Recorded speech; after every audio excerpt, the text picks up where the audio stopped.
En Allemagne, les plombages dentaires au centre d'une polémique. On les suspecte d'être nuisibles à la santé. Madame, mademoiselle, monsieur, bonsoir. Les plombages que la plupart d'entre nous portent dans la bouche sont-ils à terme une menace pour notre santé? Cette question fait en Allemagne l'objet d'une soudaine préoccupation qui d'ailleurs frise la psychose. En s'intéressant à l'affaire, Françoise Herbe et Claude Heim se sont aperçus qu'à Strasbourg, on n'a pas attendu qu'on s'en préoccupe en Allemagne pour s'intéresser au dossier. L'amalgame, une bombe à retardement dans la bouche, c'est le titre d'une émission diffusée il y a quelques jours par la télévision allemande et qui montrait le calvaire de certains patients dont l'état de santé s'était dégradé. Au rang des accusés, les amalgames au mercure qui les auraient empoisonnés. Cette panique qui sévit depuis quelques mois outre-Rhin à propos des soins dentaires n'a pas gagné les patients français, mais les dentistes alsaciens sont souvent interrogés ces derniers temps sur les dangers, supposés ou réels, des amalgames au mercure.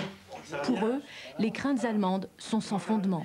J'ai à ce jour 27 ans d'exercice dentaire.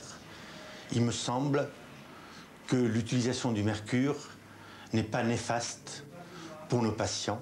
L'amalgame est le matériau d'obturation le plus fiable et aussi le moins coûteux qu'on ait dans notre exercice quotidien.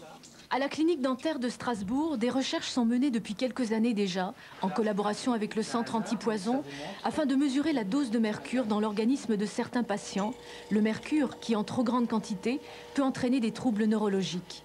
L'urine de patients, qui ont parfois jusqu'à 22 amalgames, est analysée.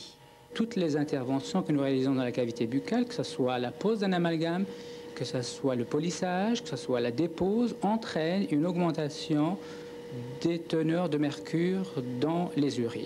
Seulement, ces valeurs sont en deçà des valeurs qu'on considère toxiques ou limites. Nous pensons que les amalgames dentaires ne présentent aucun danger pour la santé de nos patients. Et le seul risque qui existe, c'est celui de l'allergie au mercure, qui est rare, qui concerne environ 1% de la population.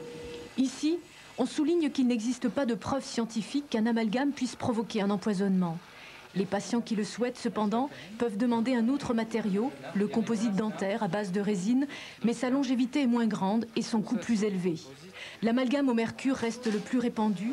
Dans les pays industrialisés, 10 millions sont posés chaque jour.